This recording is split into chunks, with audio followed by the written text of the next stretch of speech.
Así como la educación en México no se entiende al margen de la figura de José Vasconcelos, en esa misma escala podemos decir que la historia del arte y la crítica del arte en México, y fundamentalmente el arte virreinal, no se entiende sin la figura de Manuel Toussaint, y quizá no sea casualidad que Manuel Toussaint fue secretario de Vasconcelos cuando Vasconcelos estaba organizando la Secretaría de Educación en el gobierno de Álvaro Obregón. La Universidad Nacional Autónoma de México, en su colección Biblioteca del Estudiante Universitario, tuvo la afortunada inteligencia de publicar la antología a cargo de Arnulfo Herrera, una antología de Manuel Toussaint, y este es el pretexto para organizar el programa de hoy. Vamos a evocar la figura de Manuel Toussaint. Quédese con nosotros, esto es Plaza de Armas.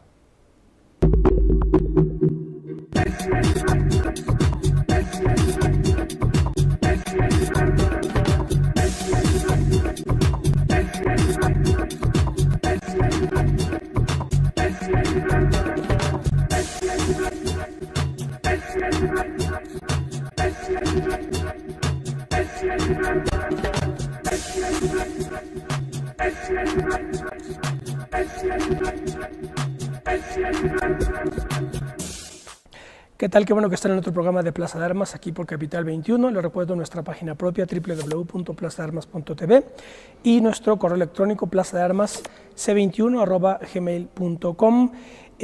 Ya lo digo en la introducción, vamos a dedicar a hablar sobre las evocaciones de Manuel Toussaint. Para ello tengo el gusto de saludar a Arnulfo Herrera. ¿Qué tal, Arnulfo?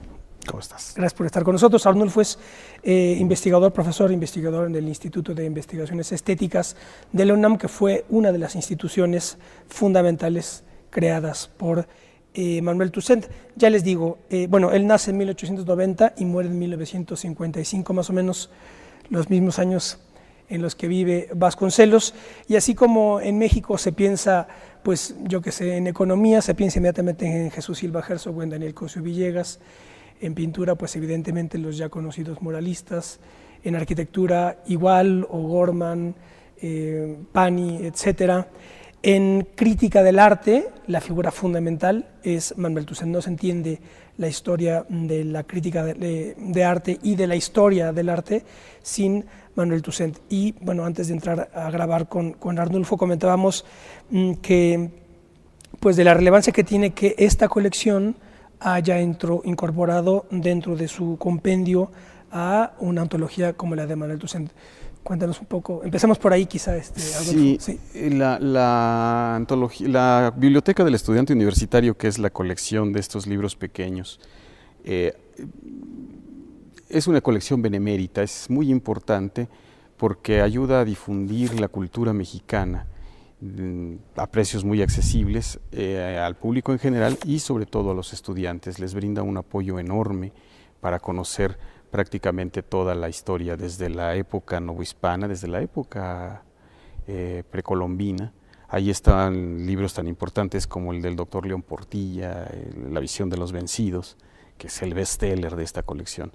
Y bueno, hay los famosos libros de Méndez Plancarte sobre la poesía novohispana. Hay una antología de Benito Juárez, por ejemplo, o los humanistas del otro Méndez Plancarte del siglo XVI y del siglo XVIII, todos los pensadores liberales del siglo XIX, en fin, es una colección bastante completa y que si queremos homologarla con alguna colección comercial, si sumamos a esta una colección también de la Universidad Nacional que se llama Nuestros Clásicos, vamos a hacer en síntesis una colección mucho más amplia que podría competir muy bien con Sepan Cuántos o incluso con una que fue anterior a la colección Sepan Cuántos de Porrúa, que es la colección Austral. Entonces, sin tener el mismo espíritu, por supuesto, y con distinta orientación, la colección necesitaba a Manuel Toussaint dentro de su acervo, y fue idea del director, de Fernando Curiel, que dijo hace falta una antología de Manuel Toussaint y otra de Justino Fernández, otro pilar del instituto y de los estudios de arte en México en el siglo XX. ¿El de Justino ya está? El de Justino Fernández ya está, lo hizo Elisa García Barragán. y hace falta el de Manuel Toussaint. Entonces nos pusimos a hacerlo. Teresa Uriarte, entonces la directora del instituto, nos pidió que nos dedicásemos a hacerla y bueno, la hicimos y ahí está. Rápido les digo los textos, nada más para que se tengan una idea y persuadir a quienes nos ven, bueno, en México, ¿verdad? Porque nos ven también en otros lados y me consta, pero quienes nos vean desde México, pues persuadirlos a que lo compren. El texto tiene una introducción, y se lo digo no porque esté aquí, pero muy bien escrita de Arnulfo sobre Manuel Toussaint, y luego tiene una selección muy afinada de textos de Toussaint, La pintura barroca en México, un texto sobre Colman, Tasco, que también yo tengo aquí la conexión de CEP y Fondo de Cultura Económica, Tasco y Oaxaca, unas introducciones, unas guías, digamos, espléndidas de Manuel Toussaint. El texto de Tasco está incorporado en la antología de Arnulfo. Las aventuras de Pipiolo en el bosque, ahora nos contará un poco quién fue Pipiolo y qué es esto de las aventuras de Pipiolo en el bosque. Viajes alucinados, excursiones desde Madrid, algunas poesías y luego una selección de textos de crítica literaria, que son estos: nuevos aspectos en la biografía de Fray Manuel Martínez de Navarrete, documentos acerca de Fray Manuel Navarrete, La décima musa y los cuentos de Vicente Riva Palacio, que de hecho es precioso el texto dedicado a Vicente Riva Palacio, y también me llama la atención, hay una poesía aquí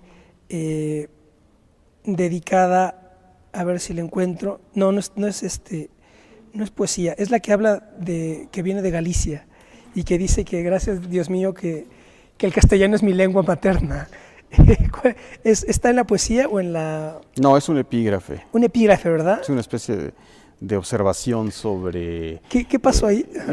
Él estaba, como nos sucede a todos, cansado de tanto oír esta bulla que hay en todos los países y en todas las lenguas, pero es particularmente le estaba causando algún problema el oír tanto gallego, y entonces de pronto agradece entender, pero ya quiere como desconectarse de este ruido, ¿no?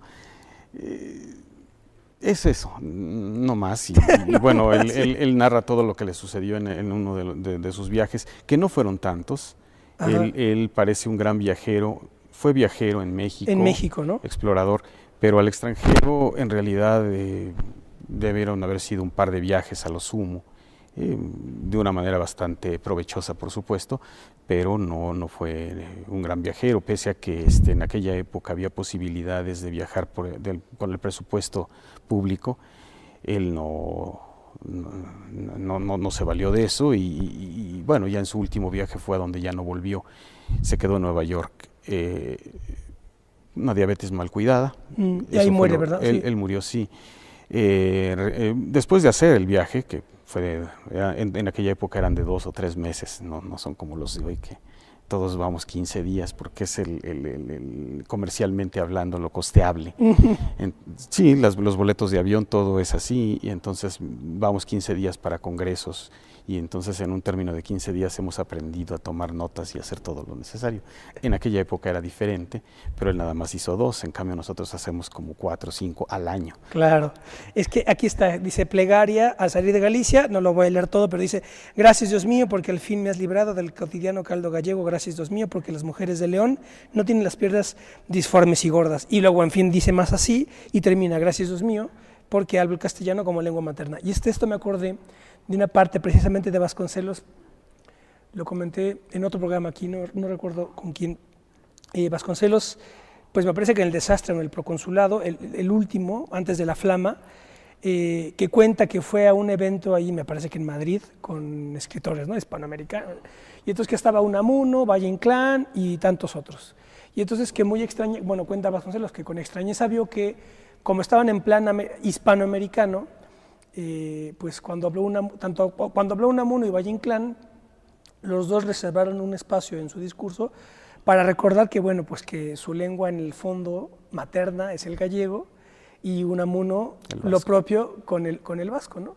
Y entonces Vasconcelos escribe ahí, dice: me paré yo al hablar y dije, va a tener que ser un mexicano el que les venga a decir aquí que su lengua materna es el castellano, que es un poco el sentido que tiene aquí Toussaint, ¿no? Que dice, claro, un americano dice, afortunadamente mi lengua materna es el castellano. Que entendía, bueno, me parece que tiene, platíquenos un poco de eso, ¿por qué esta selección de viajes a Madrid? Porque fue como dices, de sus pocos viajes, ¿verdad? Sí, y porque además son, como la antología está dedicada a los jóvenes en especial, aunque desde luego no margina pues a los adultos interesados en leer cosas de Toussaint. Lo que me interesaba más que nada es dar la idea de una persona que disfruta cada momento, desde la comida, el aperitivo, la sobremesa, que disfruta cada paso que da, cada iglesia donde entra, cada calle que cruza, cada edificio que ve, cada pintura, en fin, prácticamente todo, el paisaje. Entonces la idea de recopilar un poco de los viajes a España fue darles a todos esta sensación y que la vivan de algún modo.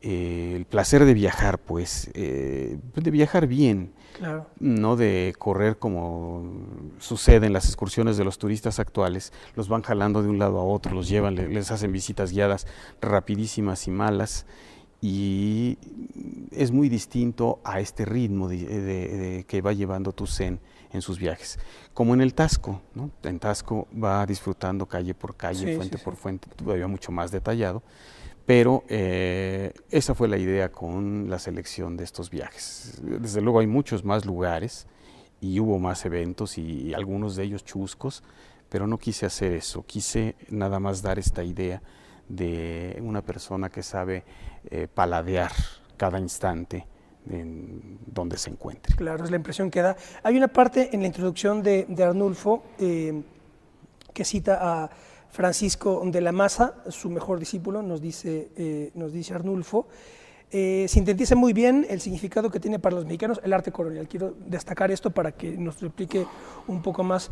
Arnulfo dice de la Maza, citando, refiriéndose a don Manuel Toussaint, la simbiosis cultural de España y Anáhuac, más que en su literatura, en su jurisprudencia, en su economía, en su música, está en sus artes plásticas. Esto es lo que me interesa. El símbolo del México del pasado no es Teotihuacán, es la Catedral de Zacatecas, es Querétaro, el Carmen de San Luis, Oaxaca o Tonantzintla.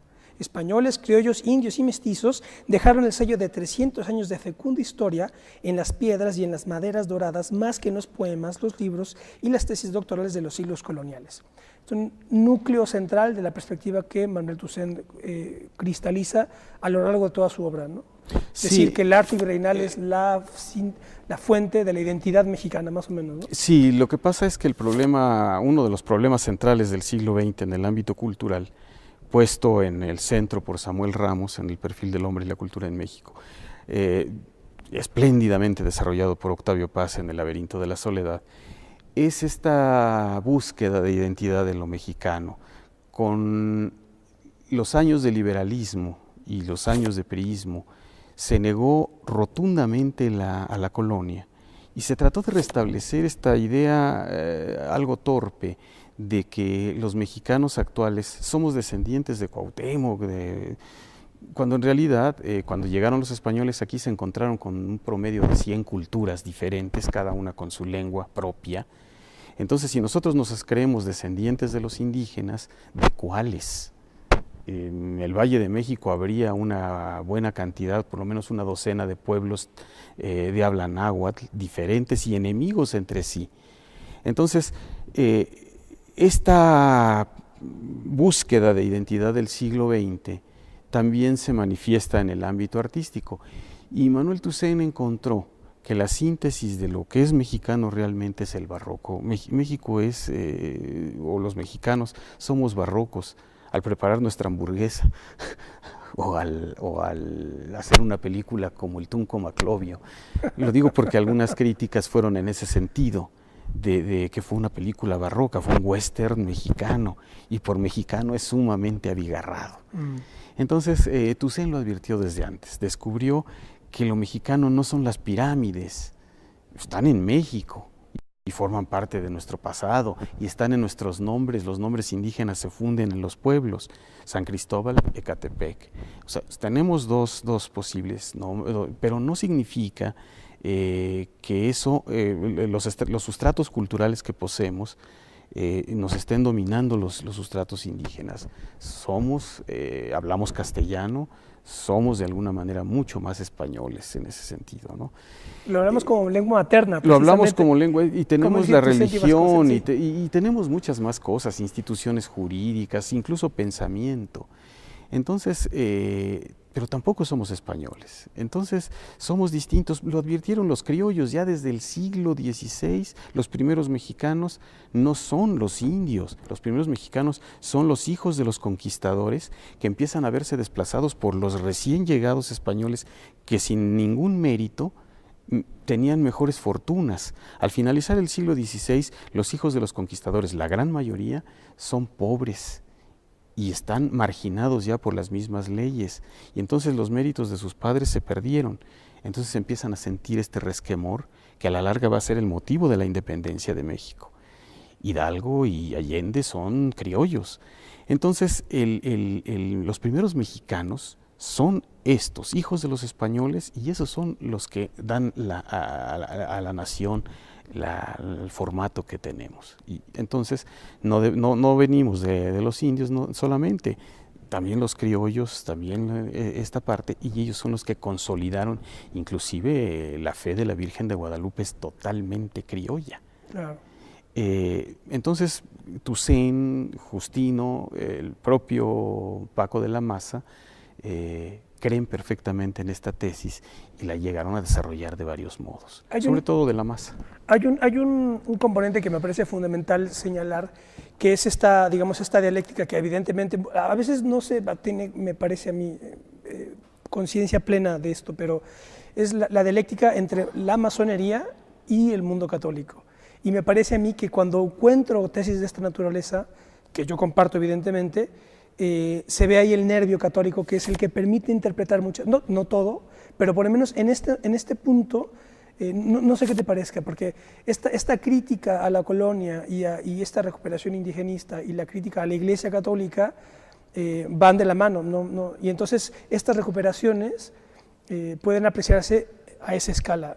¿Me equivoco? ¿O? No, te lo pongo en términos simples, como lo explican los maestros a los muchachos de la preparatoria y del Colegio de Ciencias y Humanidades en la universidad.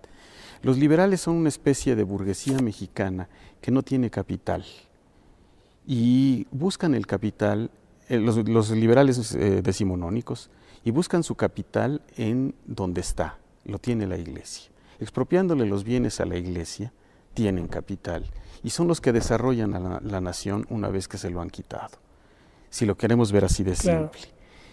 Los liberales son normalmente a partir de Guadalupe Victoria, a partir de los primeros gobiernos mexicanos, están afiliados tanto a los yorquinos como a los escoceses.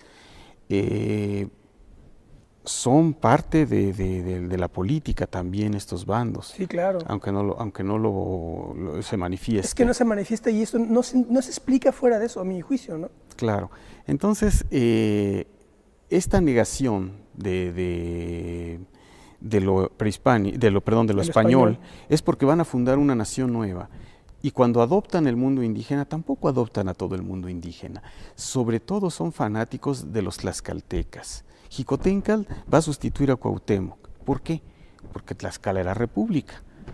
En cambio, los mexicas son una dictadura, son un imperio.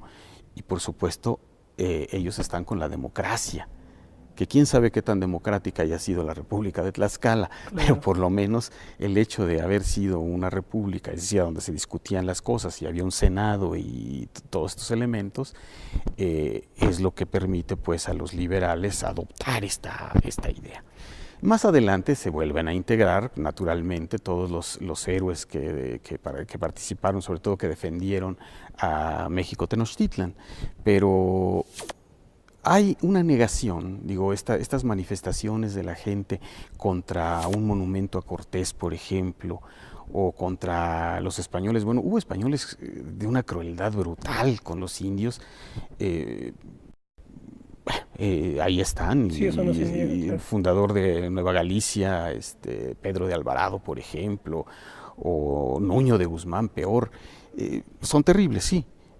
Así son las guerras, Claro, claro, claro. pero negar a Hernán Cortés y a una gran cantidad de soldados que finalmente fundaron el México actual. Y las ciudades. y- No, y y- la cosa es no negar el sistema global que estaba expandiéndose, ¿no? Y que es lo que después hace precisamente que se pueda encontrar las maravillas que, por ejemplo, Toussaint tuvo la perspicacia y agudeza para poder apreciar. Déjanos hacer un corte, Arnulfo, sí, y cómo no. volvemos con ese tema. Estamos conversando con Arnulfo Herrera sobre Manuel Toussaint. No se vayan.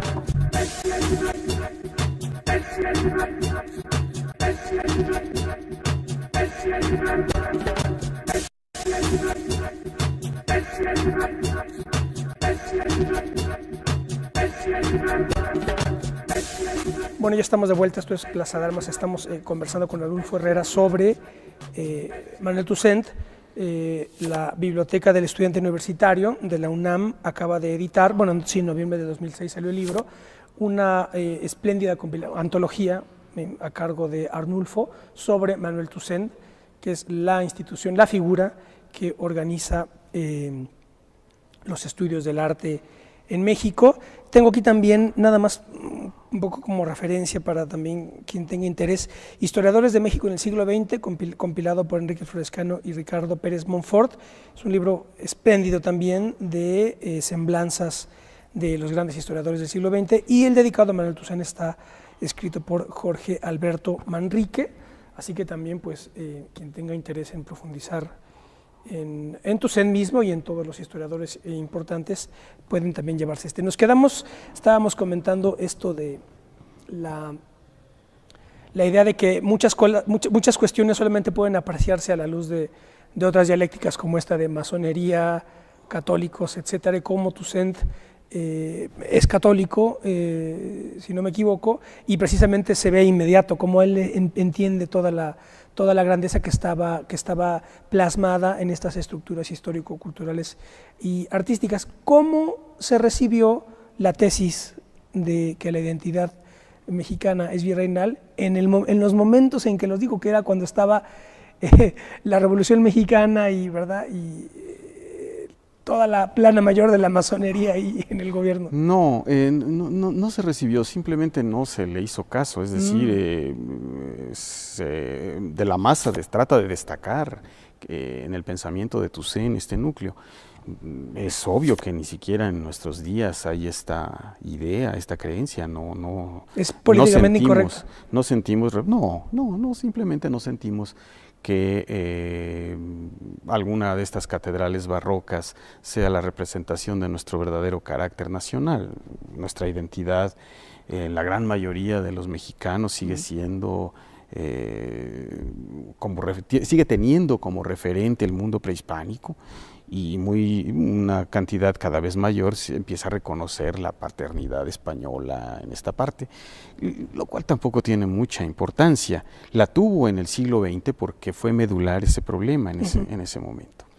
Ahora, la parte religiosa de Toussaint es laico, como todos los hombres que salieron de la Revolución y todos los de ese momento, aunque es religioso. Y él tuvo que enfrentarse a el descrédito del arte colonial que había creado el siglo XIX. Sí. Y ese descrédito fue el que logró acabar, es decir, él gracias a su trabajo, a su exploración, a la cantidad de documentos, y junto con otros autores naturalmente, lograron abrirle los ojos a la gente y que se diera cuenta, a la gente, a los políticos, a los que tienen capacidad de decisión, que se dieran cuenta que teníamos allí una fuente de riqueza, digamos turística, pero sobre todo una fuente de riqueza cultural. Nuestro patrimonio está en todas esas antiguallas que la nueva ciudad, después de la Revolución expandiéndose, estaba derribando. Derribó muchísimos monumentos, muchísimos templos, cuando en realidad la idea era tratar de conservarlos. Evidentemente nos faltaba presupuesto para mejorar, para conservar, para restaurar, pero se pudo haber hecho, yo creo que bastante más para conservar nuestro patrimonio. De todas formas, algo se hizo y ellos son los pioneros. Y Toussaint por eso señalaste muy bien que junto con Vasconcelos hicieron como héroes culturales, así como veneramos ya hoy no se venera, pero como ponderamos a héroes de la Revolución, no sé, desde Obregón hasta Francisco Villa, pasando por todos los que participaron en este movimiento armado tan confuso a veces. Así también hay héroes culturales que dejaron patria, que hicieron algo. Sí, Vasconcelos nos legó todo nuestro sistema educativo, también Toussaint nos legó toda esta profesionalización de una disciplina que existía de manera muy provisional en algunos personajes que trabajaban cosas muy aisladas. Él sistematizó todo esto y nos dejó una historia del arte colonial, una historia de la pintura colonial y sobre todo una metodología de trabajo, independientemente de fundar instituciones como la Cátedra de Historia del Arte en la Facultad de Filosofía y el Instituto de Investigaciones Estéticas en la UNAM. ¿No? Independientemente de estas dos instituciones, él dejó toda una manera de trabajar que aquí en México no se hacía. Y algo que tú comentabas también antes de entrar es esto, que muchos dirán, a la vista de tantos problemas y de tantos dramatismo, de muchas cuestiones de seguridad, a lo mejor de pobreza, de corrupción, etcétera, lo cierto es que un Estado, una nación política que se precie de serlo, no puede prescindir de trabajos de esta escala. No se puede pedir que todo el mundo esté dedicado a eso, evidentemente, ni que desplace prioridades fundamentales, pero tampoco podemos negar que México, o un país, digamos, serio, maduro, no puede carecer de instituciones que a esta escala puedan apreciar las cosas, ¿no? desde otra perspectiva. Sí. Y es cuando Toussaint aparece como un grande, ¿no? Sí, es que si nosotros tomamos en cuenta que somos la octava economía del mundo, si tú quieres, por la cantidad de población que tenemos, por las riquezas naturales, por las riquezas que se han ido acumulando de algún modo con todas nuestras pobrezas, si tenemos ese estatus, piensa como si fuéramos una familia. Una familia tiene que tener un techo donde vivir, pero un techo con una cierta dignidad, baños, pisos que tengan pues cierta calidad, que tenga una salita, que tenga, en fin, que vamos teniendo cosas. Entonces, un país moderno, así como una familia debe tener ciertos servicios elementales ya del siglo XX, digamos, ya debe tener internet, aunque todavía es utópico, sí, todavía no es mayoritario, pero ya casi todos tienen pues lo básico, ¿no? Lo digo en el ámbito urbano. Todavía hay un México muy atrasado, pero bueno, así como estas familias deben tener eso, un país debe tener, sí, derechos humanos, debe tener defensorías en los diferentes ámbitos de la vida normal, apoyos, debe tener democracia, una democracia, por supuesto, decente, como la que hemos subido en los últimos años y que cada vez consolidamos más. Así debemos tener pues también capacidad para conservar nuestros archivos históricos, debemos conservar los documentos, tenemos una cantidad de música que se ha estado pudriendo en diversos archivos, tenemos que conservar nuestros monumentos y nuestros libros que también salen y salen y salen. Bibliotecas como la de la Universidad de Texas en Austin son más ricas en acervos mexicanos que nuestro fondo reservado en la Biblioteca Nacional. Entonces muchas veces un libro lo tenemos que ir a consultar a otra parte. Ahí, en ese momento es cuando tú dices, esto no puede ser, ¿no? Exacto. Entonces, ¿quién ha hecho esto? Bueno, los bibliógrafos mexicanos, gente como Manuel Toussaint, que también trabajó esta parte, y todos estos héroes de la revolución culturales, los que asentaron nuestro país, trabajaron en distintos ámbitos. A Toussaint le tocó del arte y ese es su valor como persona, su valor como estudioso y bueno, como mexicano. Aquí Arnulfo, de hecho, en la introducción que hace, bueno, de hecho pone el ex libris de Manuel Toussaint, vita fugit, opera restat, ¿no? La vida se va, la obra permanece. Precisamente ese era la perspectiva que tenía Toussaint, y Arnulfo nos cuenta en el terreno cultural de ese momento. Bueno, dices algo que me parece también muy interesante. Yo no recuerdo cuándo leí algo así, creo que pues de José Aricó, de Gramsci, fíjate tú, que decía, Toussaint le tocó el privilegio de comprender la magnitud de su momento histórico, porque yo creo que era algo así que leía, creo que en Gramsci, que decía, no hay nada más grande que vivir conscientemente una gran época. Vivir conscientemente una gran época, porque tú puedes tener a la vista acontecimientos fundamentales, pero si no te enteras, ¿verdad? Si no tienes la capacidad para apresarlo, pues pasas de noche, digamos, ¿no? Entonces, por eso me llamó la atención que inicia Arnulfo diciendo que Manuel Toussaint tuvo el privilegio de comprender la magnitud de lo que estaba sucediendo en su tiempo, y después aquí destaca generaciones fundamentales en el terreno cultural: el Ateneo de la Juventud y la primera sociedad de conferencias, la llamada generación de los 7 sabios, después los contemporáneos, Torres Bodet, Ortiz de Montellano, Villarrutia, etcétera, los estridentistas, los agoristas, donde yo no sabía que estaba Gilberto Bosques, y ahí más o menos sitúas a Toussaint, ¿no? Toussaint es mayor que todos ellos. Que todos ellos, claro, esto es cronológico, sí. Sí, no, Toussaint pertenece más bien a la generación del Ateneo, digamos.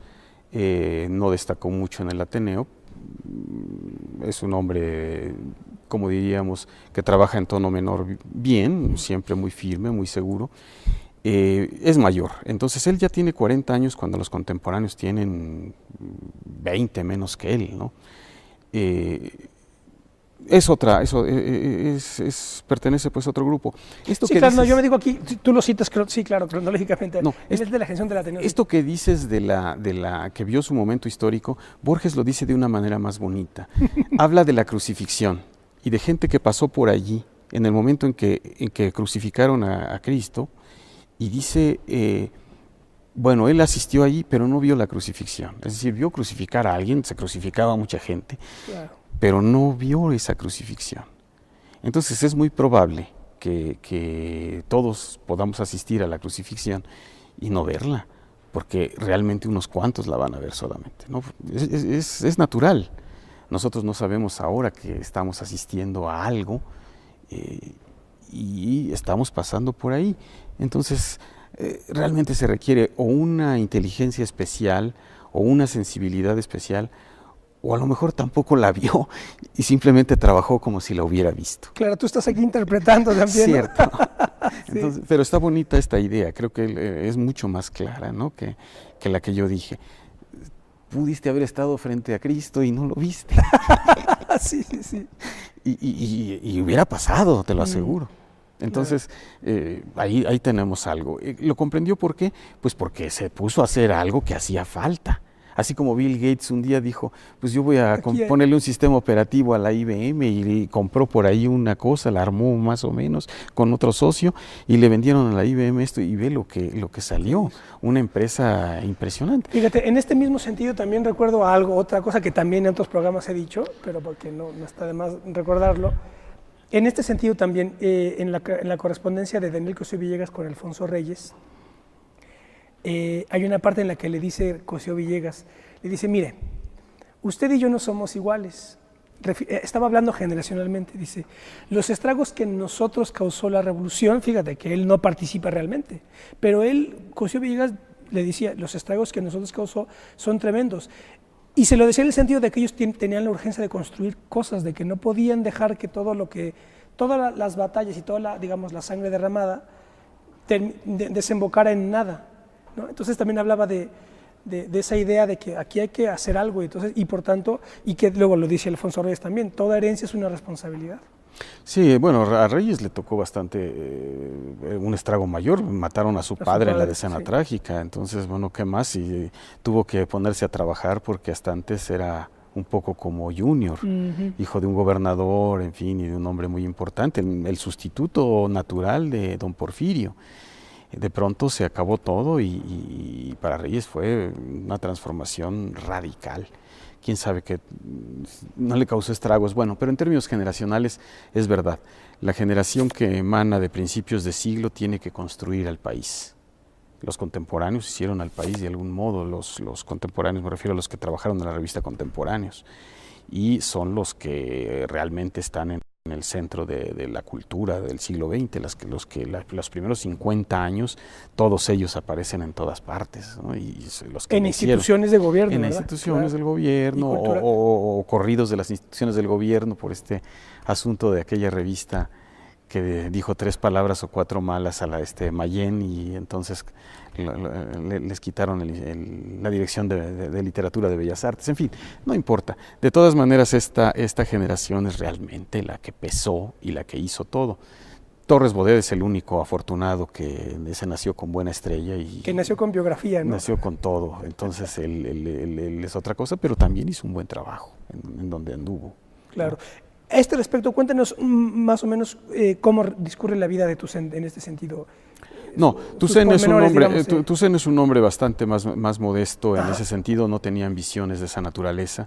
Él se dedicó a partir de 1920 más o menos a viajar con su camarita por todo México, sí. a viajar. Él desde joven andaba por los cerros, excursiones, en fin, pero ya casi profesionalmente en los 20, tomando notas, haciendo todo lo que se necesitó para compilar su obra. Entonces él, de funcionario, de secretario de algún político, bueno, de Vasconcelos en este caso, alguna pequeña dirección por allí, y profesor naturalmente de altos estudios de la Facultad de Filosofía, pues del Origen.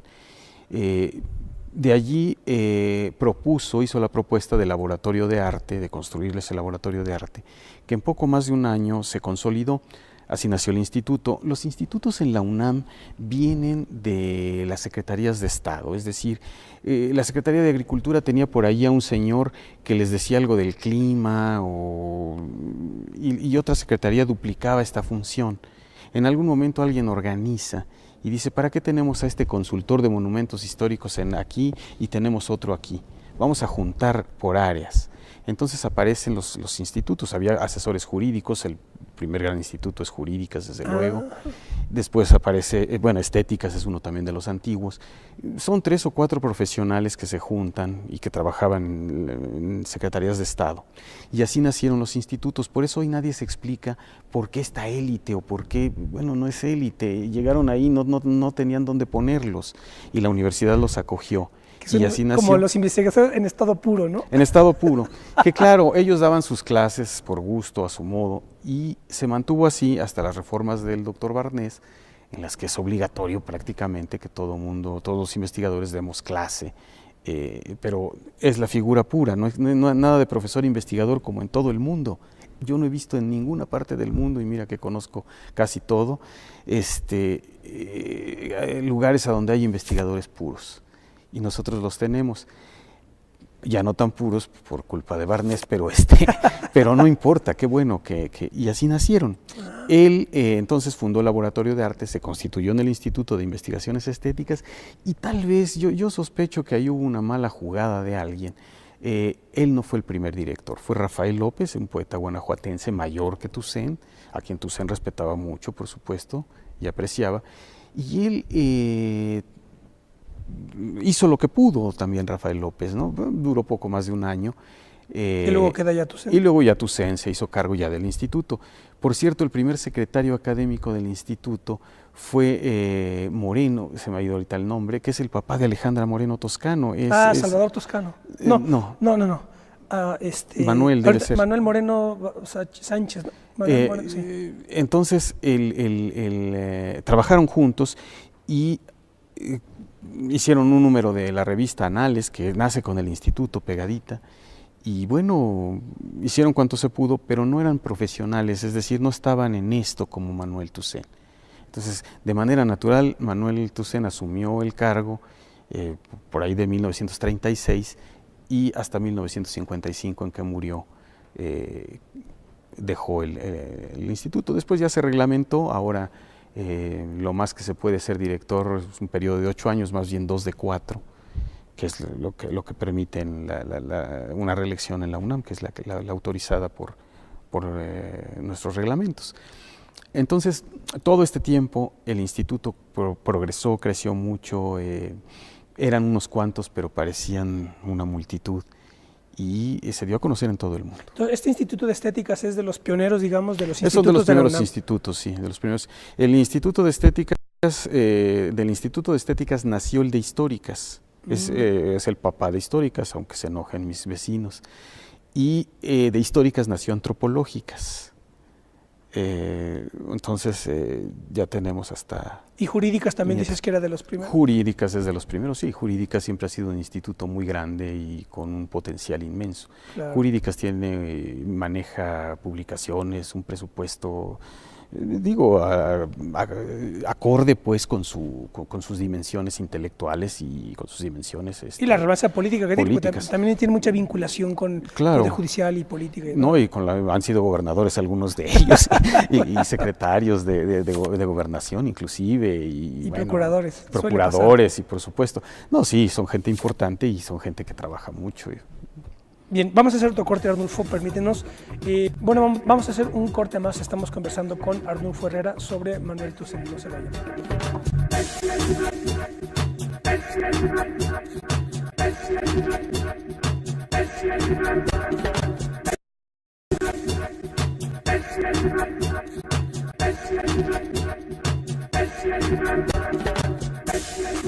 Bueno, ya estamos de vuelta. Esto es Plaza de Armas. Estamos conversando con Arnulfo Herrera. Él compila esta antología de Manuel Toussaint, editada por la UNAM, Biblioteca del Estudiante Universitario.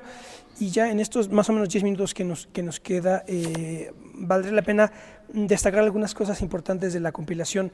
Hablemos de la crítica literaria. ¿Por qué Manuel Martínez de Navarrete, Sor Juana y los cuentos de Vicente Riva Blasio? Y también lo de la aventura del Pipiolo, que quedamos aquí, vamos a explicar quién fue Pipiolo. Cuéntanos sí, un poco. Bueno, Toussaint realmente comenzó como escritor, como literato.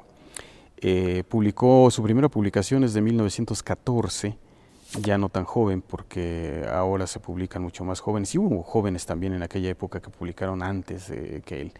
Sin embargo, sus publicaciones son muy, muy centradas.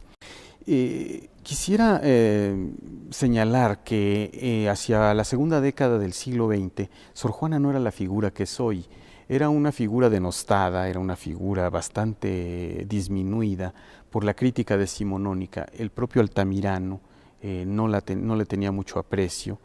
El dictamen de don Marcelino Menéndez y Pelayo, que pesaba sobre toda la cultura hispánica, fue determinante también. Entonces, de los pocos que comienzan a interesarse por la figura de Sor Juana al margen de estos prejuicios es Manuel Toussaint. Toda su vida va a dedicarle a Sor Juana estudios, trabajos y desde luego a la literatura colonial también.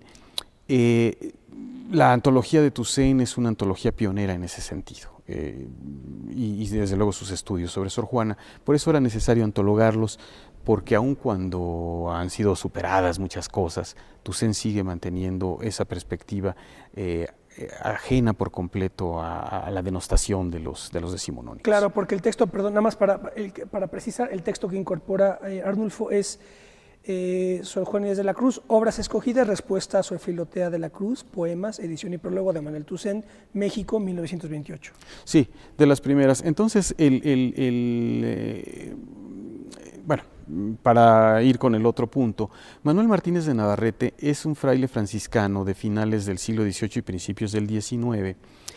Y en el siglo XX había una idea de él que era como San Francisco de Asís, un hombre puro, un hombre que adoraba las florecillas y bueno, Francisco Monterde había hecho toda la biografía y todos los estudios de Manuel Martínez de Navarrete y había dado esta imagen, pero esta imagen era la de un poeta bastante mediocre, neoclásico, bastante pobre y bueno, era todo lo que teníamos. Sin embargo, a raíz del descubrimiento de Manuel Toussaint de un documento sobre la vida de Manuel Martínez de Navarrete, descubrimos que era todo lo contrario. Él estaba en Zamora y de Zamora lo mandaron, como decían ellos mismos, los frailes, lo mandaron a Tlalpujahua a enfriarse, porque habían descubierto que el hombre estaba lleno de admiradoras, de mujeres, con las que había procreado incluso hijos. Era portero del convento. Entonces era un hombre rubio, de ojo claro, muy atractivo, Y entonces, claro, las mujeres le tenían una enorme afición. Y lo mandaron a Tlalpujahua. Y en Tlalpujahua también hizo por supuesto, su club de admiradoras, digamos. Y hay unas anécdotas maravillosas en el instituto en torno a Manuel Martínez de Navarrete. Gracias a este descubrimiento de Toussaint, hizo un artículo y muy sensatamente, graduando todo lo que va a decir, nos dio una imagen ahora de un romántico. Trasladamos entonces a nuestro último poeta neoclásico, en realidad, a nuestro primer poeta romántico. Y con este enfoque, Manuel Martínez de Navarrete adquiere una dimensión completamente distinta. Dice doña Clementina Díaz y de Obando que cuando Francisco Monterde leyó el trabajo de Manuel Toussaint, dejó de hablarle para siempre. Le arruinó todo lo que llevaba. Todo lo que llevaba. Entonces, es muy importante este artículo en ese sentido. Y todavía no se difunde esta imagen de Manuel Martínez de Navarrete. Aún en nuestros libros de texto consta toda esta idea de que Panchito Monterde había dado en la SEP, en la Secretaría de Educación Pública, y todos nuestros libros de texto mantienen hasta la fecha, o casi hasta la fecha, esta idea. No se ha querido no se ha divulgado a este fraile en ese sentido, ¿no? A mí me gustaría hacer una nota de divulgación un día contando incluso las anécdotas que Paco de la Maza y Manuel González Galván contaron en torno a Manuel Martínez de Navarrete, para difundir, no para denostar la figura de un fraile que ha faltado a los votos de castidad. No. Lo que me interesa es el poeta y desde luego la humanidad de este poeta. Y bueno, Riva Palacio, que es un autor de los thrillers más extraordinarios del siglo XIX y que ha sido valorado bien, quizás no tan difundido, pero que ahora lo leemos con un placer inmenso, porque es como leer una novela policíaca, ¿no? Entonces ya Manuel Toussaint lo había advertido en un momento en que los bonos del general habían bajado, y gracias a esta nota pues uno se da cuenta que él estaba valorando algo que vendría después. Así es que esa es la razón por la que tenemos esos textos antologados allí, para que veamos las ideas de Toussaint en torno a figuras que en otro momento no eran importantes y que lo han sido después. No por él, porque él ya lo había comprendido, pero el tiempo le ha ido dando la razón. El texto sobre Riva Palacio es edición y prólogo de Vicente Riva Palacio, Cuentos del General, a cargo de Manuel Toussaint, México Cultura 1929, que también está en Clásicos Mexicanos. Sí, no, los Cuentos del General están hasta en cualquier parte, los hayas, hay muchas editoriales, son una cosa deliciosa, es de lo último que escribió el general, y algunos en España.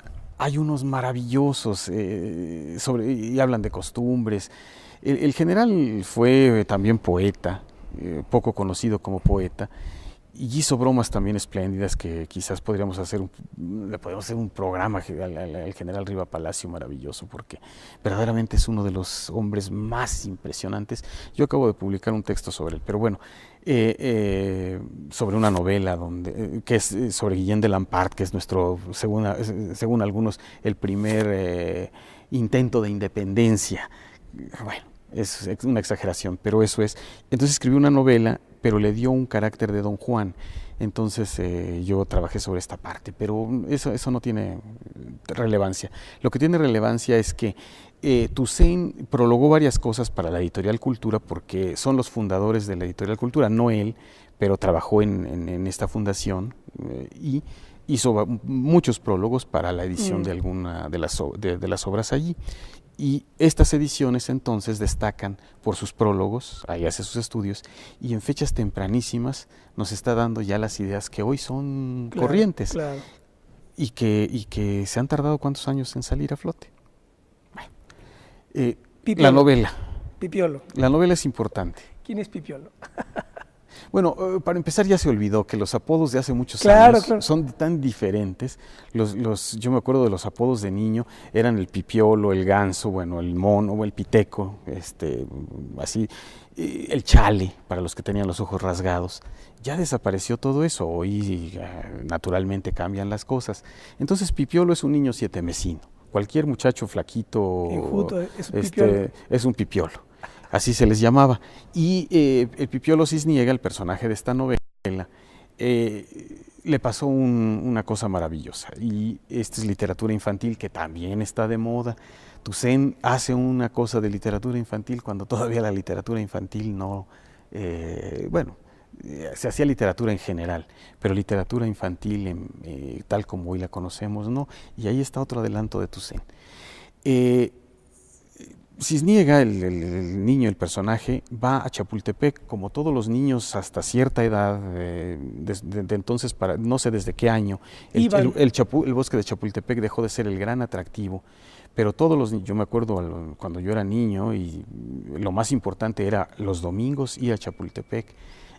No nos llevaban siempre, pero lo más importante, es decir, no había placer más grande. Unas tortas sonrientes a las que se les asomaba el jamón y que no tenía nada detrás, pero bueno, los globos, las limonadas, los refrescos embotellados, que entonces eran muy pequeñitos, no son como hoy de a 2 litros. Todo eso era el mundo, y nos divertíamos mucho en el zoológico, en las lanchas, remando, en fin. Cisniega va a una cosa de estas, y al término de un picnic, porque las familias hacían picnic, comían allí, en fin, era todo el día, había espectáculos para las familias, los debe seguir habiendo, pero ya no es el mismo sentido. El niño desapareció, como desaparecía siempre, tardaban en encontrarlo, pero lo encontraban. Esa vez no apareció, lo aspiraron, encontraron sus ropitas tendidas así, y entonces pensaron que lo habían secuestrado. Entonces no lo secuestraban los maleantes como los de hoy, sino los robachicos, y alguien se lo había llevado. Entonces, a sufrir. Se levantó la denuncia, y lo único que había sucedido es que a Pipiolo el hada del bosque lo convirtió en un niño pequeñito de 8 centímetros. Y ahí comienzan las aventuras de Pipiolo. Que son las que relata aquí. Que son las que relata allí, que son extraordinarias. Se anticipa a los Harry Potter y a los códigos da Vinci, y a todo lo que te parezca la novela iniciática. Ahí está en cada capítulo un género que hoy ya está en boga. Entonces, cada capítulo va a ser disfrutable para los lectores. Habría que publicar. Habría que publicar, decías nada más para acabar. En una colección de divulgación esa novela. Sí, bien, tenemos que irnos, lo siento muchísimo. Muchas gracias por habernos acompañado, Arnulfo. Gracias a ti. No dejen de llevarse la antología de Manuel Toussaint, Biblioteca del Estudiante Universitario, compilada por Arnulfo Herrera, con un texto precioso introductorio que marca la impronta que tiene Manuel Toussaint en quienes están, por ejemplo, como él, en el Instituto de Investigaciones Estéticas, que es obra de Toussaint. Nos vemos la próxima. Hasta pronto.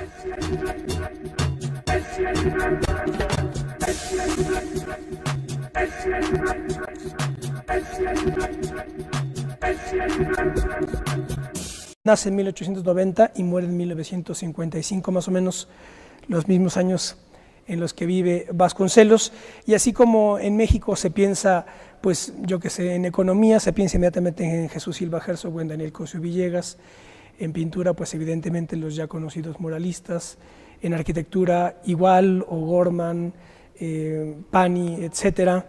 En crítica del arte, la figura fundamental es Manuel Toussaint. No se entiende la historia de la crítica de arte y de la historia del arte sin Manuel Toussaint. Y bueno, antes de entrar a grabar con Arnulfo, comentábamos que pues de la relevancia que tiene que esta colección haya incorporado dentro de su compendio a una antología como la de Manuel Toussaint. Cuéntanos un poco, empezamos por ahí quizá. Sí, la antología, la Biblioteca del Estudiante Universitario, que es la colección de estos libros pequeños, es una colección benemérita, es muy importante porque ayuda a difundir la cultura mexicana a precios muy accesibles al público en general y sobre todo a los estudiantes. Les brinda un apoyo enorme para conocer prácticamente toda la historia desde la época novohispana, desde la época precolombina. Ahí están libros tan importantes como el del doctor León Portilla, La visión de los vencidos, que es el bestseller de esta colección.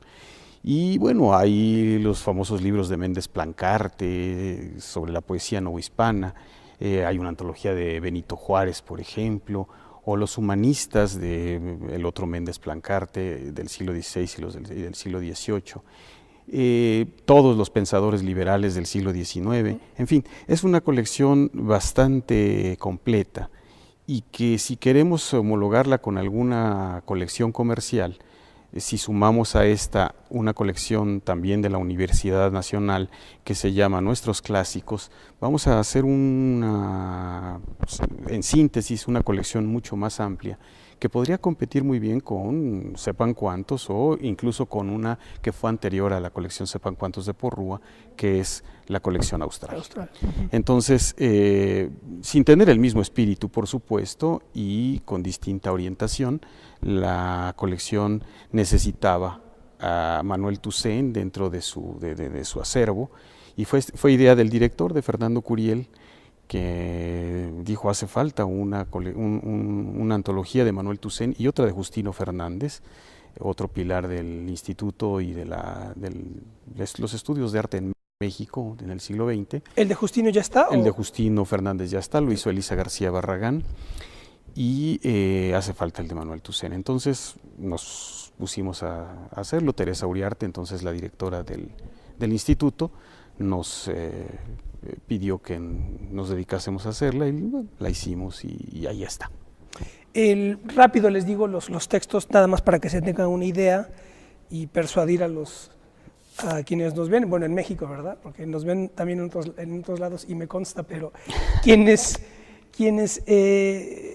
nos vean desde México, pues persuadirlos a que lo compren. El texto tiene una introducción, y se lo digo no porque esté aquí, pero muy bien escrita de Arnulfo sobre Manuel Toussaint, y luego tiene una selección muy afinada de textos de Toussaint, la pintura barroca en México, un texto sobre Colman, Tasco, que también yo tengo aquí la conexión de CEP y Fondo de Cultura Económica, Tasco y Oaxaca, unas introducciones, unas guías, digamos, espléndidas de Manuel Toussaint. El texto de Tasco está incorporado en la antología de Arnulfo. Así como la educación en México no se entiende al margen de la figura de José Vasconcelos, en esa misma escala podemos decir que la historia del arte y la crítica del arte en México, y fundamentalmente el arte virreinal, no se entiende sin la figura de Manuel Toussaint, y quizá no sea casualidad que Manuel Toussaint fue secretario de Vasconcelos cuando Vasconcelos estaba organizando la Secretaría de Educación en el gobierno de Álvaro Obregón. La Universidad Nacional Autónoma de México, en su colección Biblioteca del Estudiante Universitario, tuvo la afortunada inteligencia de publicar la antología a cargo de Arnulfo Herrera, una antología de Manuel Toussaint, y este es el pretexto para organizar el programa de hoy. Vamos a evocar la figura de Manuel Toussaint. Quédese con nosotros, esto es Plaza de Armas.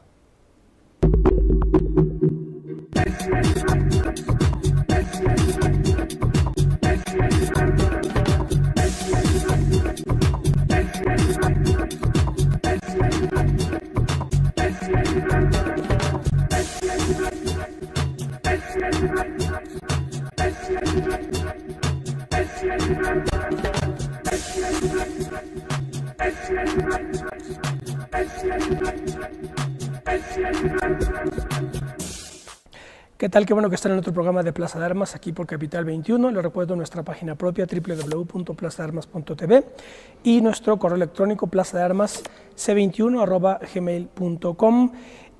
Ya lo digo en la introducción, vamos a dedicar a hablar sobre las evocaciones de Manuel Toussaint. Para ello tengo el gusto de saludar a Arnulfo Herrera. ¿Qué tal, Arnulfo? ¿Cómo estás? Gracias por estar con nosotros. Arnulfo es investigador en el Instituto de Investigaciones Estéticas de la UNAM, que fue una de las instituciones fundamentales creadas por Manuel Toussaint. Ya les digo, bueno, él no se valió de eso y bueno, ya en su último viaje fue a donde ya no volvió, se quedó en Nueva York. Una diabetes mal cuidada. Y ahí muere, ¿verdad? Él murió, sí. Después de hacer el viaje, que fue en aquella época eran de 2 o 3 meses, no son como los de hoy, que todos vamos 15 días, porque es comercialmente hablando lo costeable. Sí, los boletos de avión, todo es así, y entonces vamos 15 días para congresos y entonces en un término de 15 días hemos aprendido a tomar notas y hacer todo lo necesario. En aquella época era diferente, pero él nada más hizo 2, en cambio nosotros hacemos como 4 o 5 al año. Claro, es que aquí está, dice plegaria al salir de Galicia, no lo voy a leer todo, pero dice: gracias Dios mío porque al fin me has librado del cotidiano caldo gallego, gracias Dios mío porque las mujeres de León no tienen las piernas disformes y gordas. Y luego, en fin, dice más así y termina: gracias Dios mío porque hablo el castellano como lengua materna. Y esto me acordé de una parte precisamente de Vasconcelos, lo comenté en otro programa aquí, no recuerdo con quién. Vasconcelos, pues me parece que en El desastre, en el proconsulado, el último, antes de la flama, que cuenta que fue a un evento ahí, me parece que en Madrid, con escritores, ¿no?, hispanoamericanos, y entonces que estaba Unamuno, Valle Inclán y tantos otros. Y entonces que muy extraña, bueno, cuenta Vasconcelos que con extrañeza vio que, como estaban en plan hispanoamericano, pues cuando habló Unamuno y Valle Inclán, los dos reservaron un espacio en su discurso para recordar que, bueno, pues que su lengua en el fondo materna es el gallego y Unamuno lo propio con el vasco, ¿no? Y entonces Vasconcelos escribe ahí, dice: me paré yo al hablar y dije, va a tener que ser un mexicano el que les venga a decir aquí que su lengua materna es el castellano, que es un poco el sentido que tiene aquí Tulfo. Las aventuras de Pipiolo en el bosque, ahora nos contará un poco quién fue Pipiolo y qué es esto de las aventuras de Pipiolo en el bosque. Viajes alucinados, excursiones desde Madrid, algunas poesías y luego una selección de textos de crítica literaria, que son estos: nuevos aspectos en la biografía de Fray Manuel Martínez de Navarrete, documentos acerca de Fray Manuel Navarrete, La décima musa y los cuentos de Vicente Riva Palacio, que de hecho es precioso el texto dedicado a Vicente Riva Palacio, y también me llama la atención, hay una poesía aquí dedicada, a ver si la encuentro, no es poesía, es la que habla de que viene de Galicia y que dice que gracias Dios mío que el castellano es mi lengua materna. ¿Está en la poesía o en la...? No, es un epígrafe. Un epígrafe, ¿verdad? Es una especie de observación sobre... ¿Qué pasó ahí? Él estaba, como nos sucede a todos, cansado de tanto oír esta bulla que hay en todos los países y en todas las lenguas, pero es particularmente le estaba causando algún problema el oír tanto gallego, y entonces de pronto agradece entender, pero ya quiere como desconectarse de este ruido, ¿no? Es eso, no más. Y bueno, él narra todo lo que le sucedió en uno de sus viajes, que no fueron tantos. Él parece un gran viajero, fue viajero en México. En México, ¿no? Explorador, pero al extranjero en realidad debieron haber sido un par de viajes a lo sumo, de una manera bastante provechosa, por supuesto, pero no fue un gran viajero, pese a que en aquella época había posibilidades de viajar con el presupuesto público.